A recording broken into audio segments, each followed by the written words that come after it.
नए health topic के साथ हम यहाँ पे आज वापस आए हैं। एंड आज का जो टॉपिक है बहुत ही इंटरेस्टिंग और इंफॉर्मेटिव सेशन है, इंफॉर्मेटिव टॉपिक है।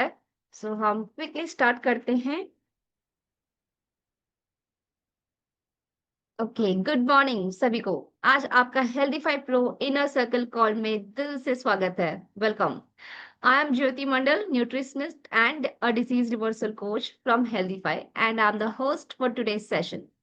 ये सिर्फ एक मीटिंग ही नहीं है, ये एक कम्युनिटी है, एक परिवार जहां हर इंसान का मिशन है अपनी हेल्थ को नेचुरली ट्रांसफॉर्म करना। हेल्थीफाई प्रो का विजन सिंपल है, let's heal India. Let me see recording on. Okay, great, recording is on. Okay, so Healthify Pro का विजन सिंपल है, लेट्स हील इंडिया। हम सब मिलकर एक ऐसा भारत बनाना चाहते हैं जहां लोग डिजीज फ्री, मेडिसिन फ्री और पेन फ्री लाइफ जी सकें। और इस मिशन में इनर सर्कल का एक बहुत बड़ा रोल प्ले करता है। ये प्लेटफॉर्म बना है आप सभी के लिए, ताकि हम हर संडे एक साथ आए, नए हेल्थ टॉपिक से जुड़े, नॉलेज ले और एम्पावर हो। और सबसे जरूरी बात है, एक दूसरे को इंस्पायर करें। हर बार जब ओके, ये सेशन 3 पार्ट्स में डिवाइडेड है। सबसे पहला पार्ट 1 इज डायमंड के हेल्थ कोचेस जो हैं वो, कोई भी डायमंड कोच यहाँ पे हेल्थ टॉपिक शेयर कर सकते हैं, कोई भी टॉपिक पे related to health. Part 2, champions will share their success story. आप जिसे भी हेल्प कर रहे हैं, ट्रांसफॉर्म कर रहे हैं, आपके अंडर जो गाइडेंस ले रहे हैं क्लाइंट्स, वो उनका जब ट्रांसफॉर्मेशन फिनिश हो जाता है या फिर मिडवे ट्रांसफॉर्मेशन में भी आप उन्हें इनवाइट कर सकते हैं, ताकि वो अपना सक्सेस स्टोरी यहाँ पे शेयर कर सकते हैं। Part 3 is quiz section. इसमें हमें पता चलेगा कि आपने टॉपिक पे कितना ध्यान दिया, कितना सीखा और कितना समझा।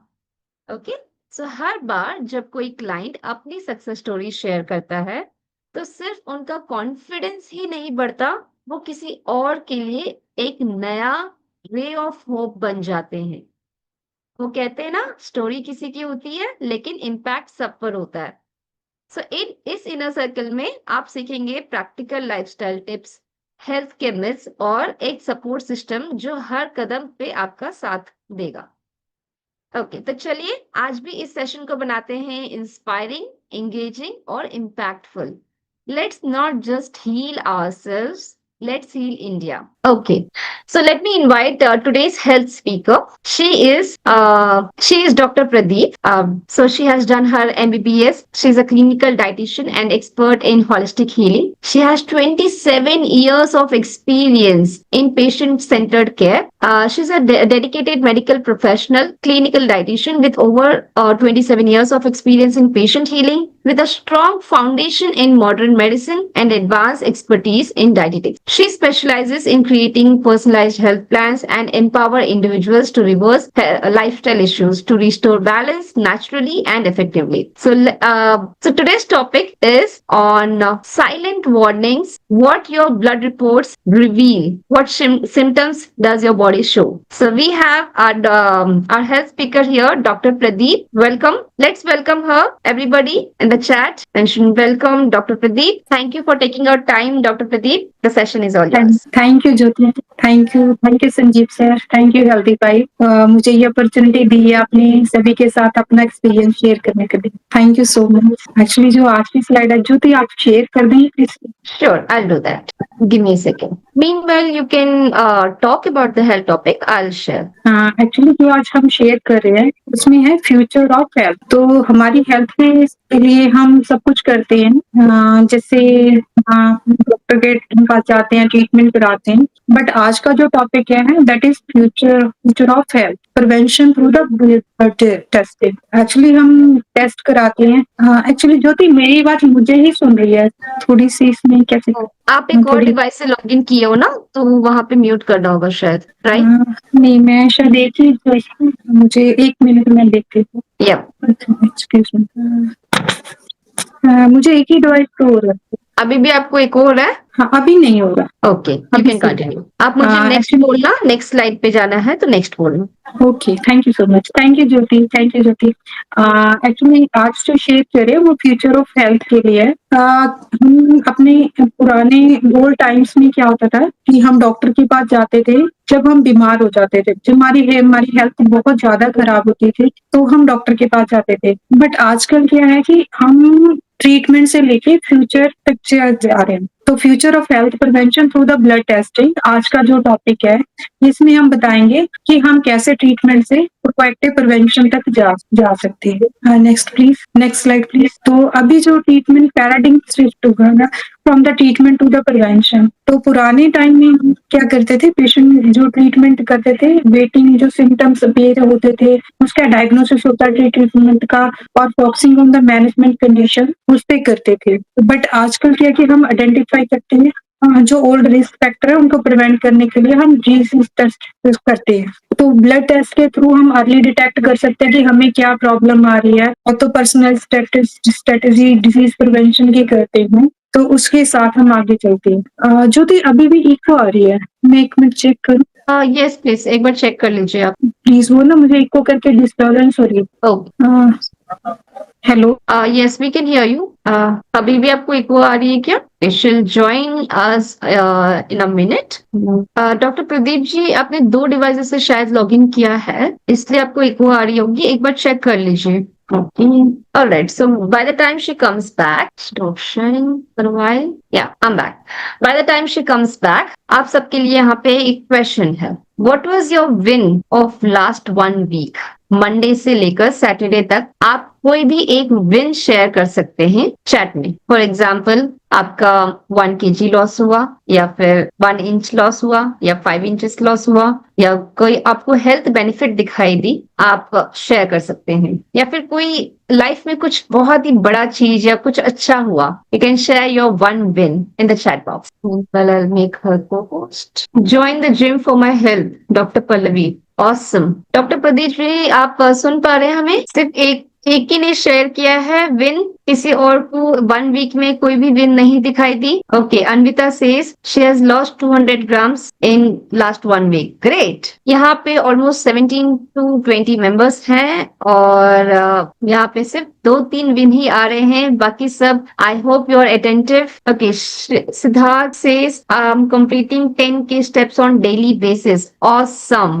It needs consistency and that's great to see that. Okay. Doctor Pradeep ji, आप सुन पा रहे हैं हमें? Let me check. She has messaged. Okay, she has some network glitch and meanwhile मैं यहाँ पे, ठीक है। So यहाँ पे कोई अपना सक्सेस स्टोरी शेयर करना चाहेगा? If any client has joined, champion has joined, हम client को champion कहते हैं यहाँ पे। If anyone of you want to share your success story, जो अभी तक आपका जो ट्रांसफॉर्मेशन दिखा है, तो आप हैंड रेज कर सकते हैं and then I unmute you, और any of the coaches, if you are transforming your own health, if you want to share your success story, you can raise your hand and I will unmute you.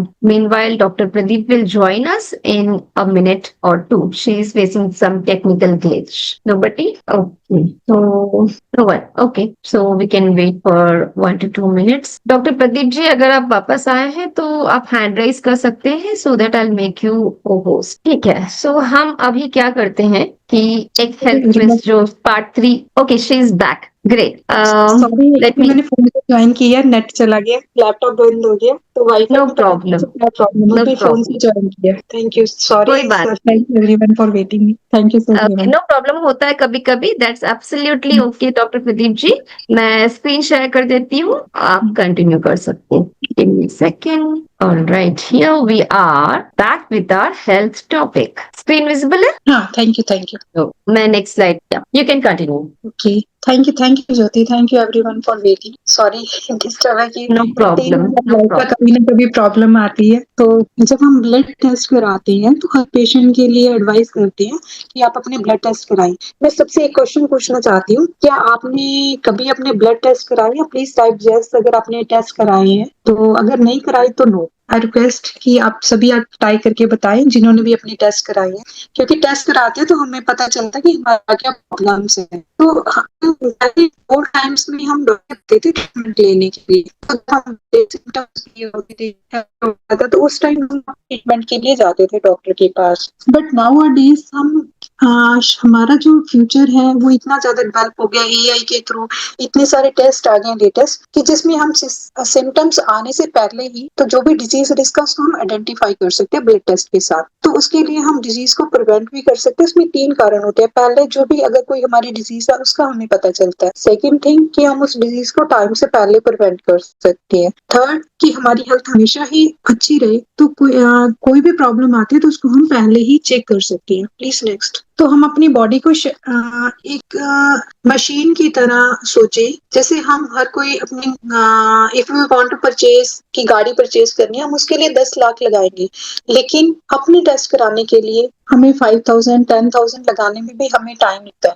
तो actually blood test are must, क्योंकि उसमें हम early detect कर सकते हैं कि कोई disease आने वाली तो नहीं। जैसे HbA1c है, इफ HbA1c इज लेस तो वी कैन आइडेंटिफाई कि हमें डायबिटिक के आने के चांसेस तो नहीं है। कोई भी डिजीज है हम उसको अर्ली स्टेज पे डिटेक्ट कर सकते हैं। उसमें पर्सनली हम देख सकते हैं कि हमारी कोई पर्सनल है उसके थ्रू क्या क्या प्रॉब्लम हमें आ सकती है।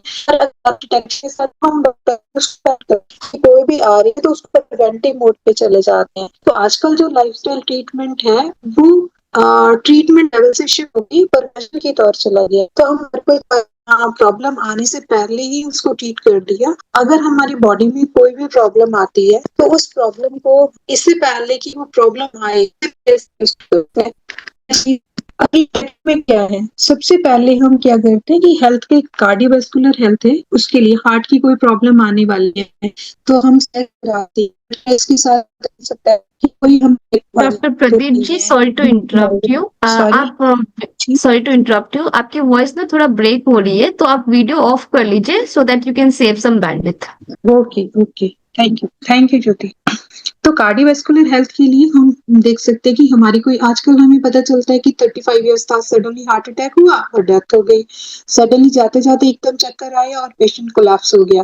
तो सारे डिजीज को प्रिवेंट करने के लिए कुछ हार्ट के टेस्ट होती है, हम अपने हार्ट के टेस्ट देख सकते हैं। Diabetes the most important part.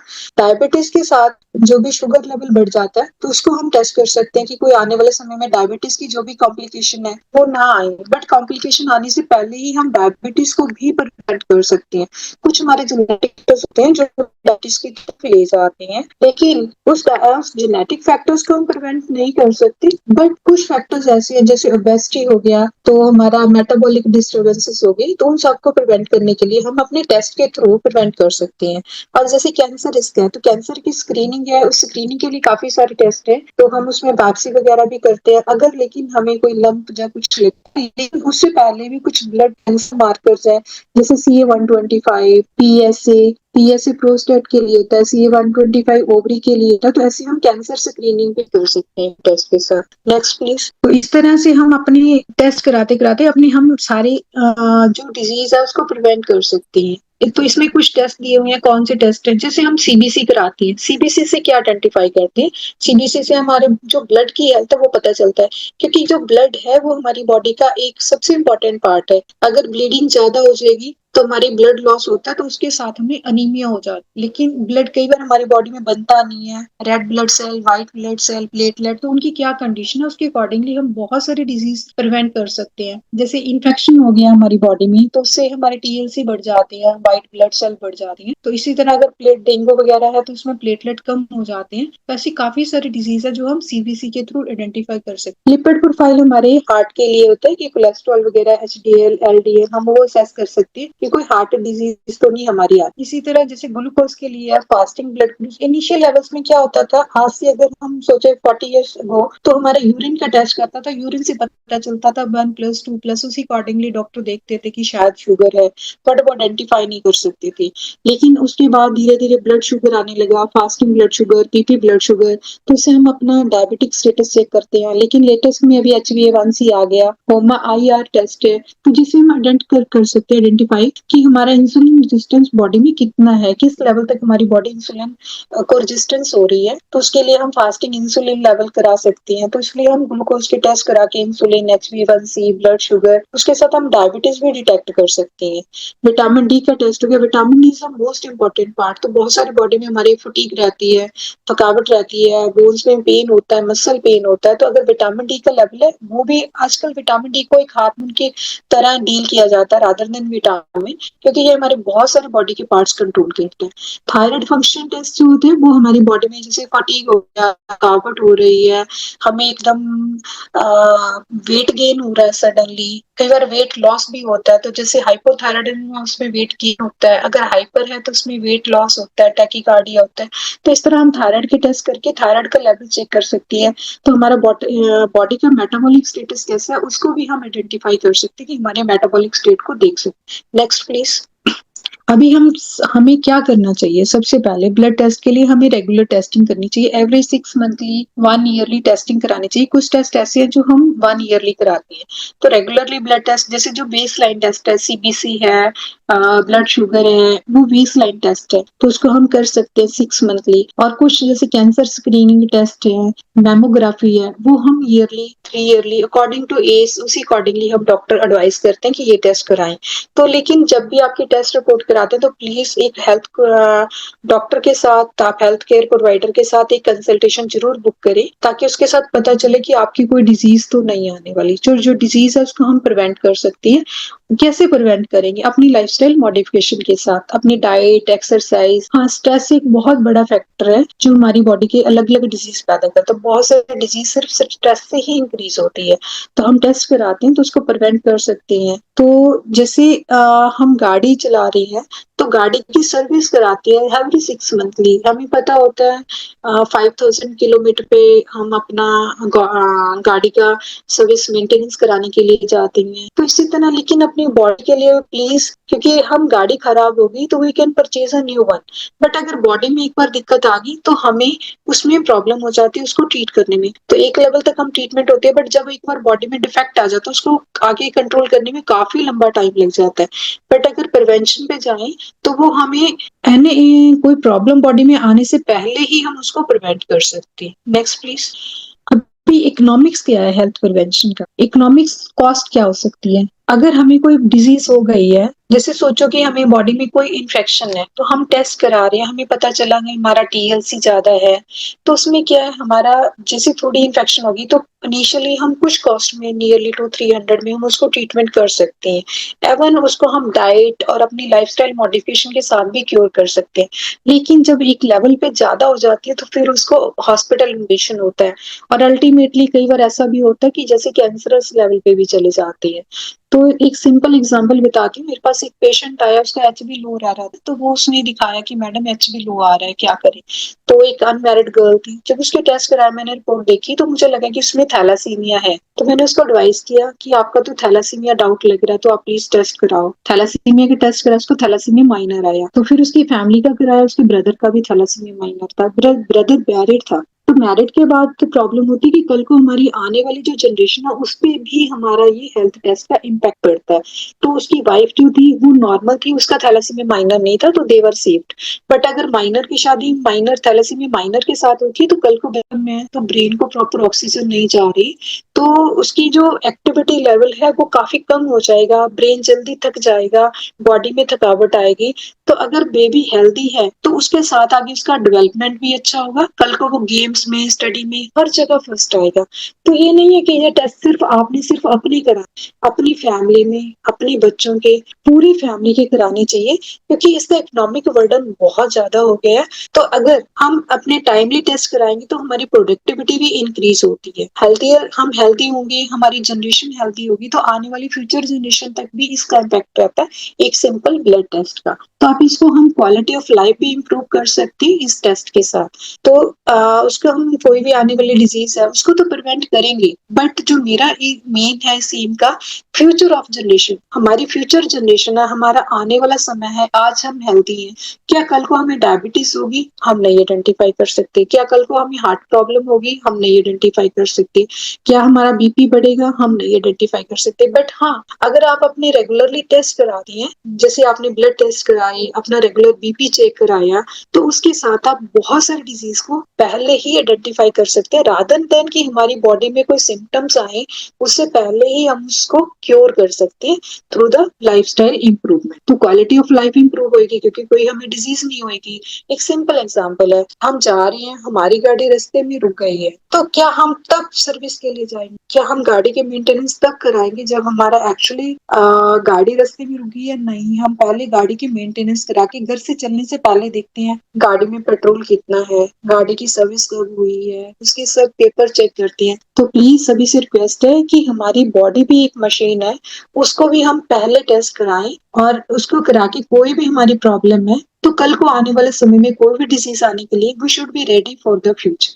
तो आप अपनी लाइफ की क्वालिटी इंप्रूव कर सकते हैं, आने वाली जनरेशंस को आप इंप्रूव कर सकते हैं, और इसका इम्पैक्ट ऐसा नहीं है कि सिर्फ आप पे, आपकी फैमिली पे सब होगा। आज आपने हार्ट की टेस्ट करा ली, आज अपनी बीपी कंट्रोल कर लिया, अपना लाइफस्टाइल चेंज कर लिया, तो कल को जो 5 लाख आपका स्टैंटिंग पे और सारी प्रॉब्लम्स पे आना, तो उसको आप आज ही कर सकते हो, आज ही अपना इकोनॉमिक इंप्रूव कर सकते हैं। ये मत सोचें कि प्लीज आएंगे तो हम 5 लाख खर्च कर देंगे, नहीं, क्योंकि जब एक बार हमारी बॉडी में प्रॉब्लम आ गई है तो हम उसको दोबारा से उस नॉर्मल लेवल तक नहीं लेके आ सकते, क्योंकि एक बार एमआई हो गया, मायोकार्डियल इंफार्क्शन हो गया, तो हम उसको इम्प्रूव नहीं कर सकते, तो we can go to the prevention level. तो देयरफॉर ब्लड टेस्ट है प्लीज। तो इस तरह हम अपनी लाइफ इंप्रूव करते करते इसको आगे तक लेके जा सकते हैं। तो जो मेन की टेक अवे है तो उसमें ये है कि blood testing is the most important thing, not for our self, for our family, for future generation. तो अर्ली हम कोई भी डिजीज अगर डिटेक्ट होगी ब्लड टेस्ट के थ्रू, हम टाइमली इंटरवेंशन उसमें कर सकते हैं, उसको पर्सनलाइज केयर दे सकते हैं, उसको प्रिवेंट कर सकते हैं,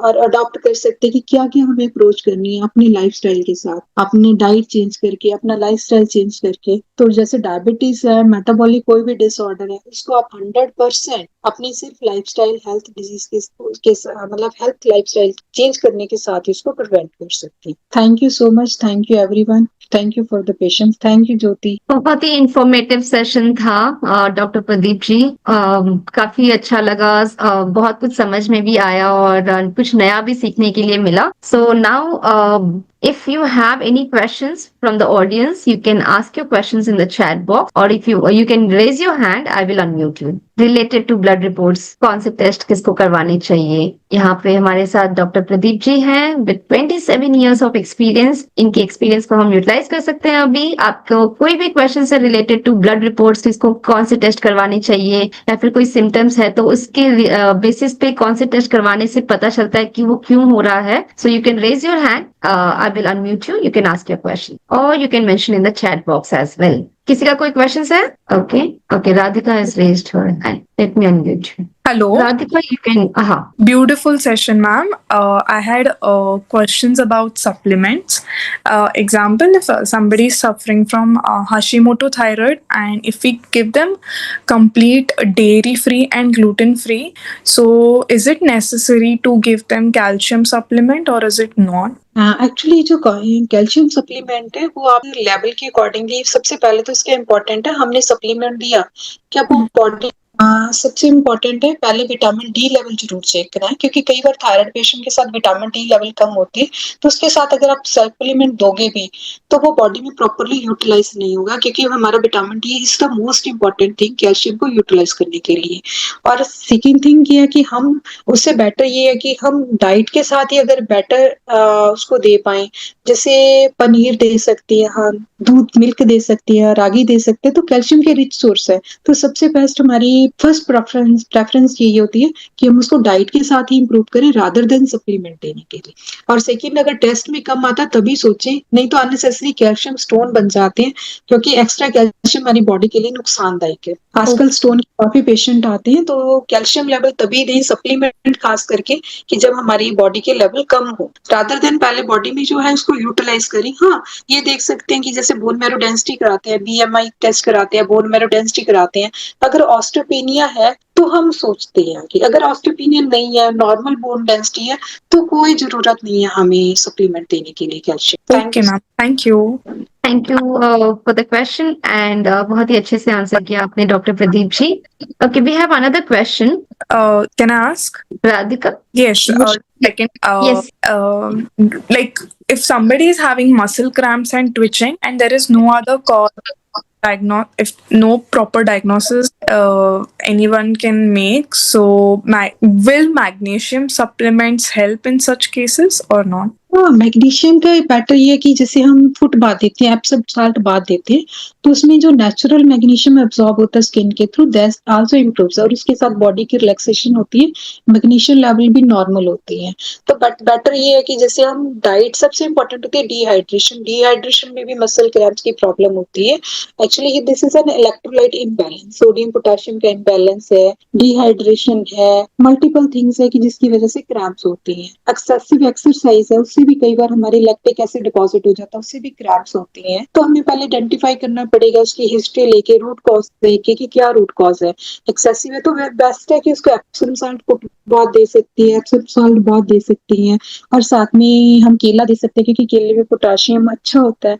तो हम उसको इलेक्ट्रोलाइट दें, और साथ में उसके डिहाइड्रेशन, सबसे इंपॉर्टेंट थिंग है डिहाइड्रेशन। सबसे पहले उसकी डिहाइड्रेशन इंप्रूव करें, वो सबसे इंपॉर्टेंट। मैग्नीशियम साल्ट बिल्कुल लास्ट पे जाए, हम सप्लीमेंट को ज्यादा रिकमेंड नहीं करते अंटिल कि हमें उस चीज में बहुत ज्यादा इंपॉर्टेंट हो। नेचुरल डाइट में हम यही सोचते हैं 100% कि हम उसको डाइट के साथ ही इंप्रूव करें, क्योंकि सप्लीमेंट होता तो फिर वो डॉक्टर लेवल तक ज्यादा हो जाते हैं। तो सप्लीमेंट को हम हमेशा अवॉइड करने की कोशिश करते हैं, यहाँ तक भी हो, that should be the last case. तो सबसे इम्पोर्टेंट ये कि आप अपनी नेचुरल डाइट इंप्रूव करें, और जो क्रैम्प्स है उसके लिए डिहाइड्रेशन, कैल्शियम, मैग्नीशियम, वो सब नेचुरल रहे, और टेस्ट के साथ हमें, रिपोर्ट्स के साथ हमें पता चले क्या problem. Thank you. Specific test. Thank you, Radhika. Thank you. Any specific test to tell if there is less magnesium in muscles, or there is no test as such? नहीं, हमारे ब्लड टेस्ट होते हैं magnesium के लिए, calcium के लिए, phosphorus के लिए, तो हम सीरम मैग्नीशियम लेवल करा सकते हैं। Okay. Thank you, ma'am. Thank you so much. Thank you so much. We have more questions. Thank you, Radhika. Okay, Sangeeta has raised her hand. Meanwhile, Nishant has asked, can we take magnesium tablets? If yes, how many tablets can we take, and for how long can we take? Nishant, I think you have to okay, he has mentioned how can we reduce anxiety. Nishant, you have to mention for what you are asking magnesium tablets. Symptom भी बताइए। उनका ही एक और question है। हाँ, actually जैसे magnesium tablet के लिए पूछा ना, तो सॉरी टू से should not be given only if necessary, क्योंकि जो भी हम सप्लीमेंट देंगे, actually every medicine there is a side effect, first thing, and we have to calculate what is the benefit and what is the side effect. Every tablet is not a simple tablet, we can't give it to just like a sweets. This is not a sweets. तो हमें कोई भी medicine देनी है तो उसके लिए हमें सोचना पड़ेगा कि क्या जरूरत है कि नहीं। तो first we find out the root cause. तो इसीलिए हमें पहले ये है कि हमें डॉक्टर की राय ले कि भैया उसमें जरूरत है कि नहीं है। तो अगर जरूरत है, अगर उसके लेवल सही है, तो why should we give the supplements. और बाकी मैग्नीशियम टेबलेट लेनी है, ले सकती हैं, बीडी दे सकती हैं उसको 500 mg, तो बट अवॉइड करते हैं हम टिल द लास्ट। और सेकेंड थिंग, जैसे इन्होंने एक क्वेश्चन पूछा, how we can reduce the anxiety. Anxiety के लिए क्या है कि हमारी जो स्ट्रेस लेवल है वो बहुत ज्यादा हाई है आजकल। हमारा जो स्ट्रेस लेवल है, क्योंकि हमारी सिंगल फैमिलीज हो गई हैं, सिंगल हैंडली हमारे प्रोफेशनल और पर्सनल इम्बैलेंसेस है, तो उनको मैनेज करने के लिए बहुत सारा स्ट्रेस हो जाता है। तो स्ट्रेस को मेंटेन करने के लिए सबसे पहले ये है कि हमें हॉलिस्टिक अप्रोच अपनानी चाहिए। हॉलिस्टिक अप्रोच में ये है मेडिटेशन, योगा, एक्सरसाइज, उसके साथ हमारे हैप्पी हार्मोन्स रिलीज होती है, वो हमारी बॉडी को ऑटोमेटिकली क्योर करते हैं, क्योंकि नेचुरली हम जो चीजें ट्रीट करें that is the best. Thank you so much for answering that ma'am. एक और क्वेश्चन है।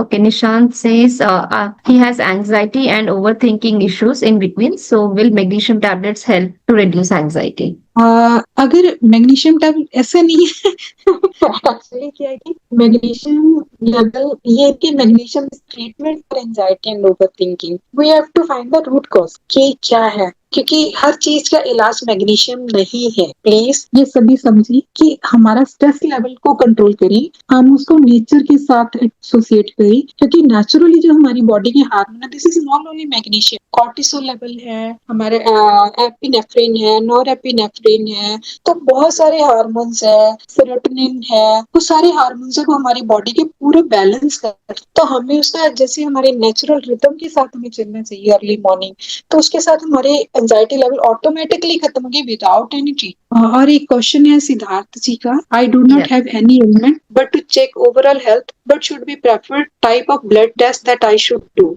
There are a lot of opinions when doing blood test. So what should we check during blood test? Actually क्या है कि जब हमें ये है कि जब हमें कोई बीमारी नहीं है उस टाइम हमें रेगुलरली, खास करके एवरी 40 इयर्स के बाद, यानी आजकल तो ये है कि बच्चे में भी अनीमिया आता है, बच्चे में भी विटामिन डी की डेफिशिएंसी आती है, मैरिज से पहले भी हमें मैरिज से पहले टेस्ट कराने चाहिए। काफी सारी इन्फेक्शन है, hepatitis B, hepatitis C, HIV, जो आगे पार्टनर को भी हो जाती है और कल को आने वाली जनरेशन भी सफर करती है। तो बहुत सारे टेस्ट हैं, अकॉर्डिंगली कि आप कौन से लेवल का टेस्ट कराना चाहते हैं उस पर डिपेंड करते हैं, क्योंकि बच्चों के लिए है वो अलग टेस्ट रहेंगे, मेनली सीबीसी, विटामिन डी और हेल्थ के लिए। जैसे आपकी एज 25 हो जाएगी तो मैरिज से पहले वाले टेस्ट कराता हूँ, अब जैसे आपकी एज 40 प्लस हो जाएगी तो आपके LFT, RFT, lipid profile, blood sugar, वो सारे इंपॉर्टेंट हो जाते हैं। तो डिपेंड करता है कि आप कौन से लेवल की कर सकते हो, क्योंकि इसमें हम ये नहीं आइडेंटिफाई कर सकते कि एज कितनी है, उसी अकॉर्डिंगली हम आगे पेशेंट को एडवाइस करते हैं कि प्लीज आप ये टेस्ट कराएं। पर हाँ, अगर उसमें कोई आती है तो आप उसको चेक कर सकते हैं हर रिपोर्ट के साथ, हर लैब का। हमारे यहाँ पे हॉस्पिटल में 3 अलग अलग मशीन है, तो हर किसी का जो रेफरेंस रेंज है वो अलग अलग है, तो आप उसमें जो भी आप टेस्ट कराते हो तो उसको रेफरेंस रेंज के साथ जरूर कोऑर्डिनेट करें कि क्या वो विद इन रेंज है। अगर उस रेंज से आउट है तो प्लीज आप डॉक्टर से कोऑर्डिनेट करें, क्योंकि हर टेस्ट दूसरे टेस्ट के साथ एसोसिएशन होती है। अगर कोई डायबिटीज है तो उसमें आपकी पैनक्रियाज भी सब, Pradeep ji, we cannot hear you. बाकी सभी हेल्थ हमारे डेमेंट मेंबर्स हैं वो सभी एक्सपर्ट हैं इस चीज में, तो वो बहुत अच्छे से गाइड कर सकते हैं हेल्थीफाई के। थैंक यू संजीव सर, उन्होंने इतना अच्छा प्लेटफॉर्म बनाया हम सब के लिए। Thank you for answering that. Sangeeta, she has some question. Hello and first of all thank you ma'am, बहुत अच्छा सेशन है। मीन्स काफी सारी इंफॉर्मेशन ऐसी है जो माइंड में थी ही नहीं, वो मिल गई हम लोगों को। मैम मेरा Thank you. क्वेश्चन ये है, एक्चुअली मेरी डॉटर है, she is 13 plus, when she was 10 तो एक मतलब थोड़ा उसका मुझे जैसे वो कराटे वगैरह के लिए जाती थी, थोड़ा सा उसको मतलब जैसे साउंड आती है ना, तो मैंने जस्ट एक जनरल टेस्ट कराया था। That time vitamin D and iron serum काफी कम था उसका। देन उसका जैसे डॉक्टर ने सप्लीमेंट्स दिए तो ठीक हो गया। और मुझे एक्चुअली ये पूछना है कि she is quite fine, she is quite active, everything is okay, तो टेस्ट कराना चाहिए तो कब कराना चाहिए? जैसे बच्चे को एक बार विटामिन डी भी डेफिशिएंसी हो चुकी है, आयरन का भी हो चुका है, तो ये थोड़ा कंफ्यूजन रहती है कि कब कराना चाहिए फिर, या कोई सिम्टम ऐसा जिससे हमें पता लग सके। नहीं, एक्चुअली कोई भी टेस्ट कराती है ना, आजकल हेल्थ पैनल आती है, हेल्थ पैनल अकॉर्डिंगली वेरी भी करती हैं, from depending upon your capacity 1000, 2000, 5000, 10000, क्योंकि this depends upon the level of the test कि आप कौन सी लेवल का टेस्ट कराना चाहते हो। जैसे हम कोई पेशेंट, सिंपल एक है कि अगर हमें लग रहा है कि लिवर में कोई प्रॉब्लम है तो हम सिंपल एसटीपीटी कराएंगे, कोई पेशेंट अफोर्ड करता है तो पूरा एलएफटी टेस्ट कराएंगे, कोई पेशेंट अफोर्ड कर सकता है तो उसके साथ अल्ट्रासाउंड आगे टेस्ट और एड ऑन होते जाएंगे। बट जैसे आपने बताया कि 13 इयर्स की है, अनीमिया था, विटामिन डी डेफिशिएंसी थी, एक्चुअली 13 इयर्स पे सबसे ज्यादा जो इम्पोर्टेंट चीज होती है वो होती है वर्म्स इन्फेस्टेशन, तो उसमें स्टूल टेस्ट जरूरी हो जाता है कि कई बार बच्चे के पेट में कीड़े होते हैं, तो वो कीड़े के साथ उसका जो भी वो खाना खाएगा वो प्रॉपरली बॉडी में यूटिलाइज नहीं हो पाता, तो प्लीज आप उसका एक स्टूल टेस्ट करवाएं, क्योंकि वो सबसे इम्पोर्टेंट है। बाकी सीबीसी कराएं, और उसका जैसे 13 इयर्स है तो विटामिन डी, क्योंकि बच्चे आजकल ये हम सभी इंडोर रहते हैं तो धूप की एक्सपोजर बहुत ज्यादा कम है, तो बेटर है थोड़ा बच्चों को मोटिवेट करें कि धूप में खेलें। बट आजकल विटामिन डी का लेवल तो सभी में, इवन 95% लोगों में कम आता है, सिर्फ कोई 5% ही होंगे जिनमें विटामिन डी का लेवल नॉर्म।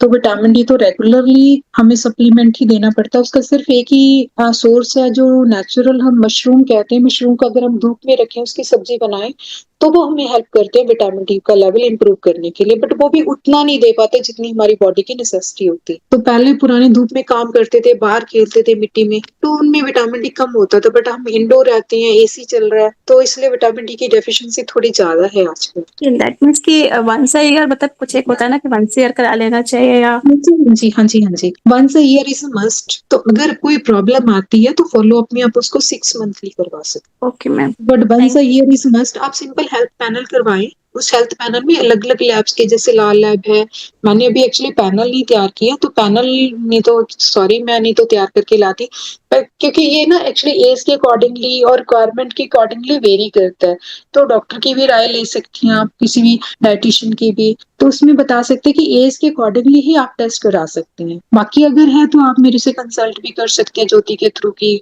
कौन से टेस्ट कराने अकॉर्डिंगली डाइट, तो वो मैं आपको आगे प्रॉपरली गाइड कर सकती हूँ according to symptoms, according to, but mainly ये होता है कि टेस्ट हम इसीलिए कराते हैं कि सिम्टम्स आने से पहले ही हमें वो पता चल जाए कि क्या प्रॉब्लम है।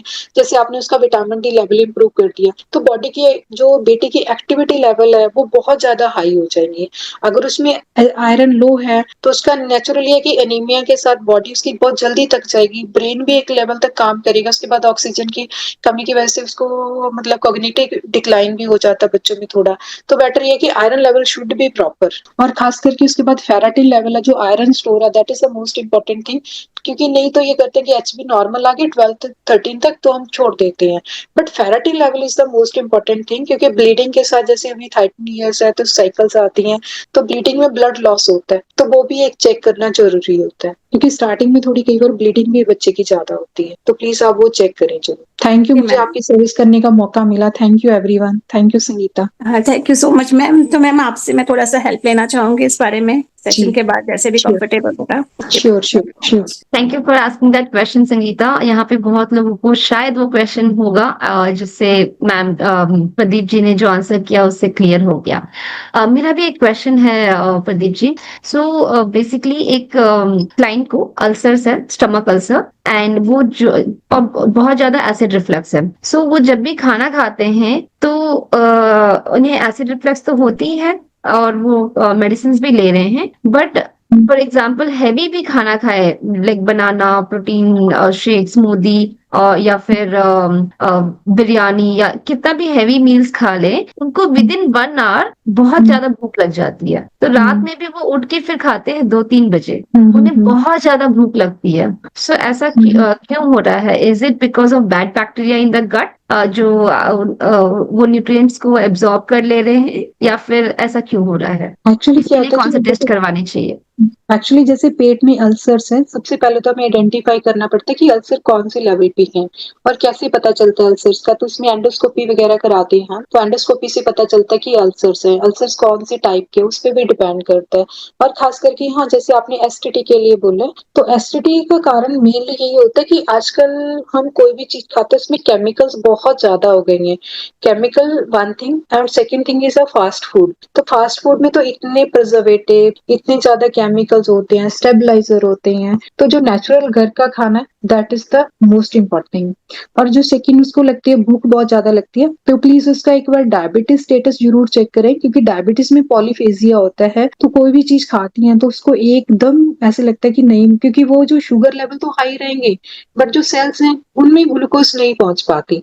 तो क्या जैसे मैम ने बताया, शीनू मैम ने लॉक एंड की थ्योरी, तो इंसुलिन क्या है, वो एक की है हमारी बॉडी के लिए, और जो सेल्स हैं वो लॉक है, तो लॉक के रिसेप्टर्स ओपन करते हैं तो ताकि जो ग्लूकोज है हमारी सेल्स में जा पाए। बट क्या है कि जैसे हमारे इंसुलिन लेवल अगर डिस्टर्ब है तो की वहां तक पहुंच नहीं पाती, तो उसका सेकंड ओबेसिटी लेवल चेक करना पड़ेगा कि ओबेसिटी क्या है, क्योंकि कई बार ऐसा होता है कि ओबीज होता है, वेट गेन होता है, तो उसकी वजह से भी प्रॉब्लम होती है कि वो इंसुलिन प्रॉपरली यूटिलाइज नहीं कर सकता, तो इसलिए इंसुलिन रेजिस्टेंस आ जाती है। तो थर्ड थिंग इज उसका स्ट्रेस फैक्टर, तो प्लीज स्ट्रेस फैक्टर जरूर देखिए, क्योंकि कई बार स्ट्रेस इतना ज्यादा होता है। स्ट्रेस दो तरह का होता है, कुछ लोग होते हैं कि स्ट्रेस में बिल्कुल खाना पीना छोड़ देते हैं, वो बिल्कुल भूखे रहते हैं, तो उसकी वजह से उनके जो हार्मोन्स है, ग्लूकागोन एंड ऑल दिस, तो स्ट्रेस हार्मोन है, कॉर्टिसोल लेवल वगैरह, वो इतनी ज्यादा हाई होते हैं कि उनको भूख नहीं लगती।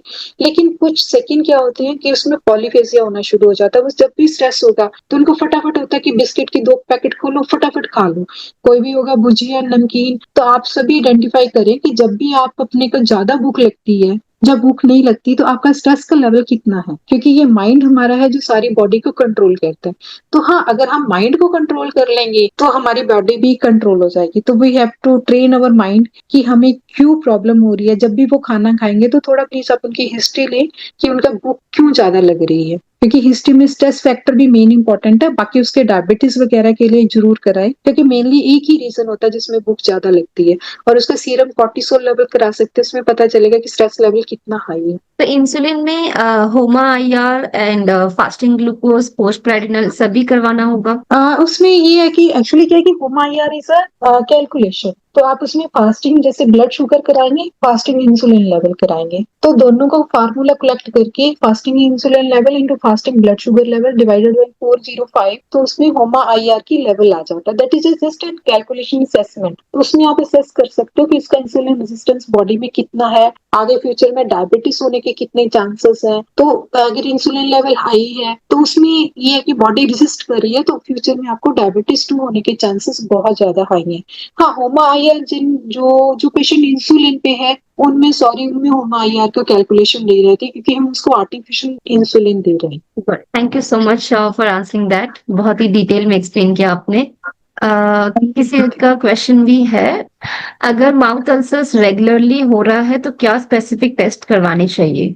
ओरल अल्सर के लिए विटामिन की डेफिशिएंसी इंपॉर्टेंट होती है कि क्या हमारी डाइट में हम कर्ड ले रहे हैं कि नहीं ले रहे। खास करके जो कर्ड हो गया, लस्सी होगी, छाछ हो गई, तो जो विटामिन B12 है उसकी डेफिशिएंसी से ज्यादा चांसेस होते हैं हमारे ओरल अल्सर के। और सेकंड थिंग क्या होता है ओरल अल्सर के साथ कि कई पेशेंट ऐसे होते हैं, थोड़ा सा कहने में अजीब लग रहा है बट HIV पॉजिटिव पेशेंट होते हैं।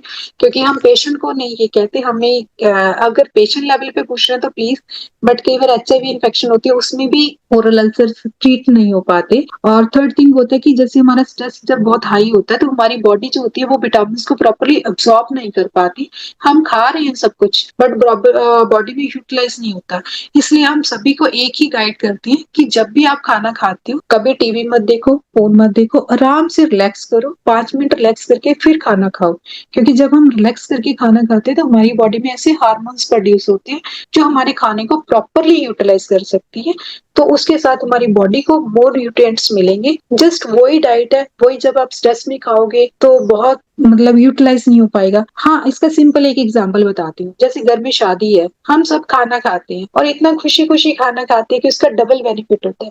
लेकिन वही अगर किसी के घर में कोई डेथ हो गई, कोई डिप्रेशन है, कोई सैड है एटमोसफियर, और इसमें हमारी भूख खत्म हो जाती है, हमारा खाना खाने को मन नहीं करता, क्योंकि उस टाइम जो हमारे स्ट्रेस हार्मोन है वो इतनी पीक पे होते हैं कि हमारे हार्मोन रिलीज ही नहीं हो पाते कि हमें भूख लगे। तो हमारा साइकोलॉजिकल लेवल बहुत इफेक्ट करता है ये सारी चीजों के लिए। Thank you. Absolutely. बहुत ही सही एग्जाम्पल दिया आपने, यहाँ पे सब लोगों को वो याद रहेगा। एंड आज से सब लोग प्रॉमिस कीजिए खुद से कि माइंडफुल ईटिंग करेंगे, खाना खाते वक्त टीवी या फोन नहीं देखेंगे। When you do mindful eating half the problems तो वहीं पे सॉल्व हो जाते हैं, बिकॉज न्यूट्रिएंट्स की एब्जॉर्प्शन अच्छी होती है। सो ट्रू ज्योति। या एंड जब स्ट्रेस में रहते हैं तो उस टाइम अवॉइड ही करें, बिकॉज वो खाना वैसे भी एब्जॉर्ब नहीं होगा। पहले स्ट्रेस मैनेज कर लें, उसके बाद खाना खाएं। मैंने बहुत सारे क्लाइंट्स में देखा है ये चीज, स्ट्रेस जब बहुत ज्यादा स्ट्रेस रहता है उनकी प्रोग्रेस भी बहुत स्लो हो जाती है। और जो खुशी खुशी खुद से अंदर वो हैप्पीनेस जब अंदर रहती है ना, तो उनकी प्रोग्रेस भी बहुत अच्छी होती है और चेहरे पे भी ग्लो आता है। यस यस क्योंकि वो सभी यूटिलाइज होता है। Yes, absolutely true. Thank you so much for answering all the questions. बहुत ही informative session था।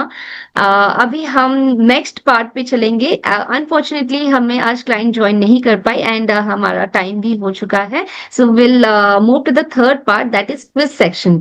चलिए जानते हैं कि किसने कितना सुना और कितना समझा। So this quiz section is on blood reports. कौन से टेस्ट किसको करवानी चाहिए, कौन से symptoms में कौन से टेस्ट करवाने चाहिए। I'll quickly share my screen and you can answer in the chat box. सब लोग ready हैं? Yes, type yes in the chat box if you're ready. Did not see the chat. So okay, now I can see. Great. First question. Which test is primarily used to check your average blood sugar levels over the past 2 to 3 months. You can type the option in the chat box. Fasting blood sugar, HbA1c, random blood sugar, OGTT. ठीक है, answers आ रहे हैं यहाँ पे. जितने भी लोग हैं सभी लोग आंसर करेंगे. Okay, you can select everyone instead of selecting host and panelist, ताकि सब लोग देख पाए आपके answers. B, HbA1c, B. Okay, all right, good. Somebody said A. So 2 to 3 months में जब हम चेक करवाते हैं, HbA1c is the test which is recommended for measuring average blood sugar level. Okay, so option B is the right answer. Next question. Okay, there is no option for everyone. ठीक है, मैंने enable कर दिया है. आप लोग everyone select कर सकते हैं अभी. Select everyone. Next question. Which blood test is used to assess your kidney function? Option A, creatinine. Option B, ALT. Option C, hemoglobin. Option D, CRP. ये आंसर्स आ रहे हैं. Option A, option A, option A. Ranjana ji, आप everyone select कर सकते हैं instead of selecting host and panelist. Renuka ji, आप भी option A, option A, option A. Okay, great. बहुत ही अच्छा, बहुत अच्छे से आपने सुना है session. Doctor Pradeep ji, everybody here paid attention and सब लोग सही आंसर दे रहे हैं. Option A, creatinine is the right answer. So ये टेस्ट होता है to assess your kidney function. Next question. Which of the following test checks for liver health? Option A, TSH. Option B, SGPT or ALT and SGOT and AST. Option C, lipid profile. Option D, ESR. Okay, people are saying, okay, I see option B, option P. Sangeeta says B, Praveen says B, Ranjana says B, Simadri says B, Dr. Pallavi says B. Okay, बाकी सब जितने भी लोग हैं सभी answer करेंगे यहाँ पे.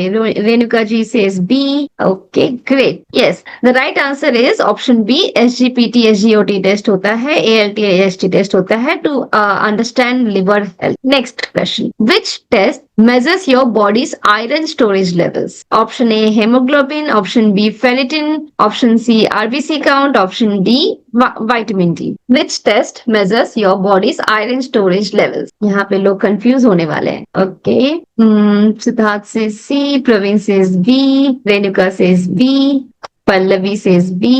Okay, great. बाकी सब लोग, I hope you are attentive. Try तो कीजिए आंसर करने का.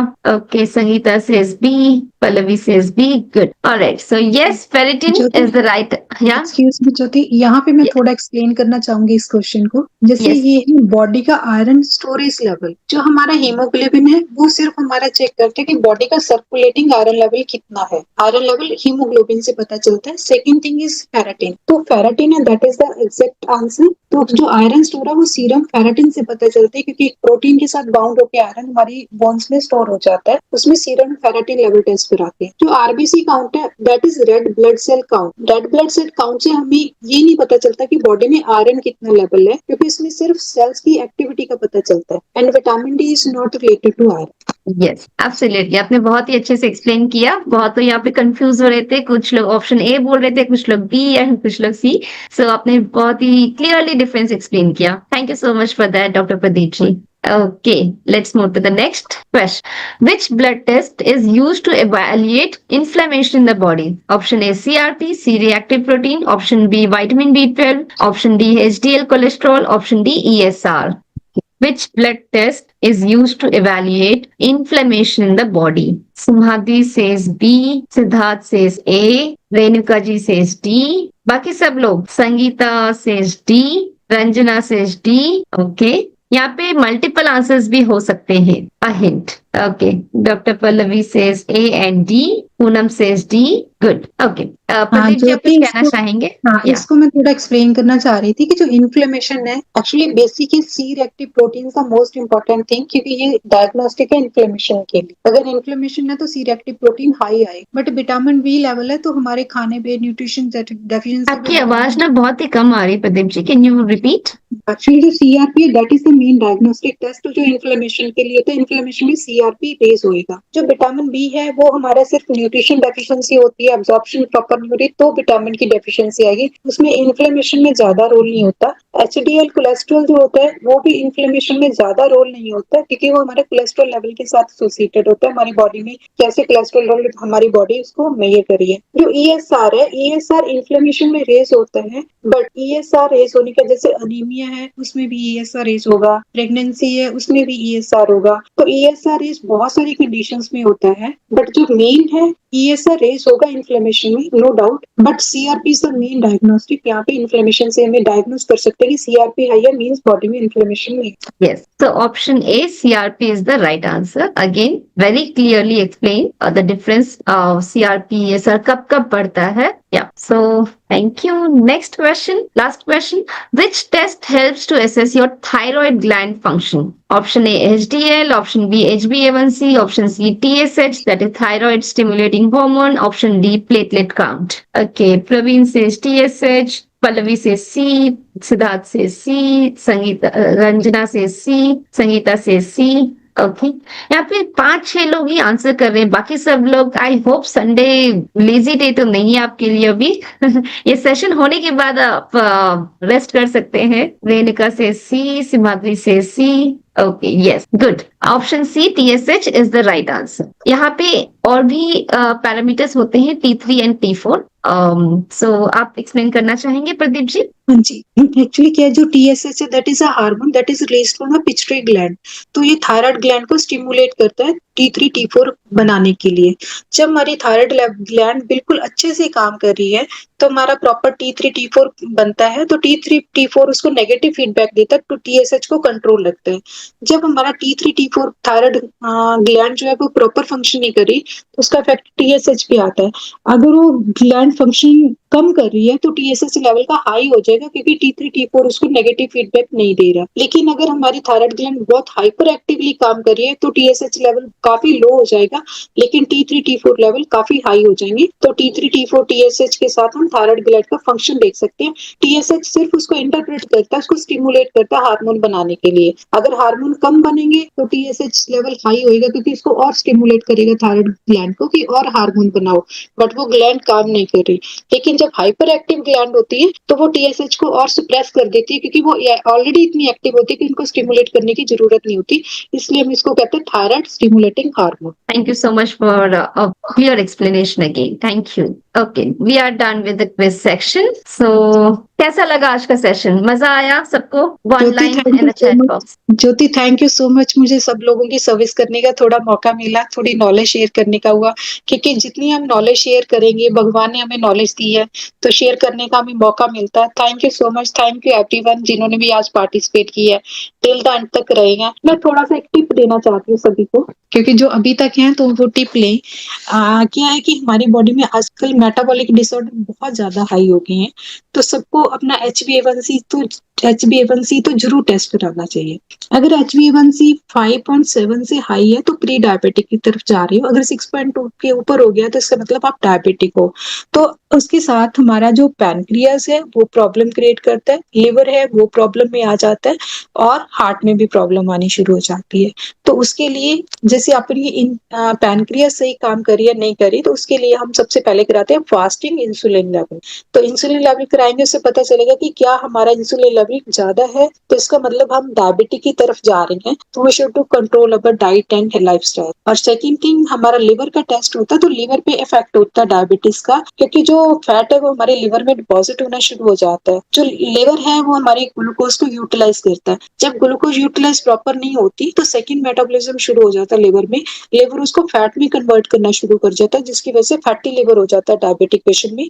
तो उसको डायग्नोस करने का तरीका है SCPT डिवाइडेड बाय SGOT। तो इसकी जो रेशियो है इक्वल टू 1 होनी चाहिए। अगर इसकी जो लेवल है मोर देन 1.5 हो गए हैं तो इसका मतलब वो आपका फैटी लिवर की तरफ कन्वर्ट हो रहा है। 1 से ज्यादा होंगे SGOT SCPT की रेशियो तो वो फैटी लिवर की तरफ जा रहा है, तो उसमें भी प्री डायबिटिक की तरफ वो जाता है पेशेंट। और थर्ड होता है हमारा लिपिड प्रोफाइल। तो लिपिड प्रोफाइल में हम देखते हैं कि टोटल कोलेस्ट्रॉल जो है डिवाइडेड बाय HDL, तो उसकी रेशियो लेस देन 3.5 होनी चाहिए। अगर वो रेशियो मोर देन 4 है तो इसका मतलब हमारा जो बॉडी में कोलेस्ट्रॉल लेवल है वो हाई हो रहा है, हमारा HDL लेवल कम हो रहा है, तो आने वाले समय में हमें कार्डियोवैस्कुलर डिजीज भी हो सकती है।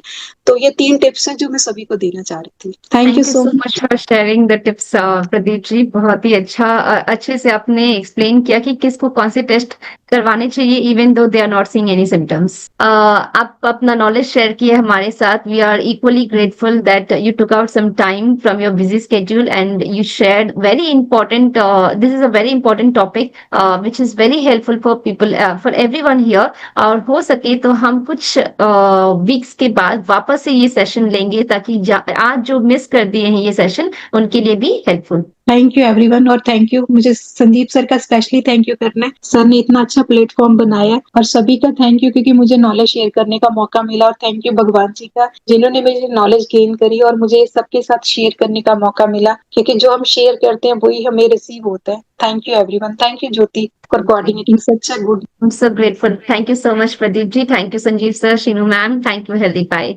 ओके, हम नेक्स्ट वीक फिर से मिलेंगे एक नए हेल्थ टॉपिक के साथ। आई होप आज का सेशन आप लोगों को बहुत ही अच्छा लगा, इंफॉर्मेटिव था, एंड जो मैम ने टिप दिया है ट्राई टू इम्प्लीमेंट दैट। और until then see you again, bye bye, have a great weekend.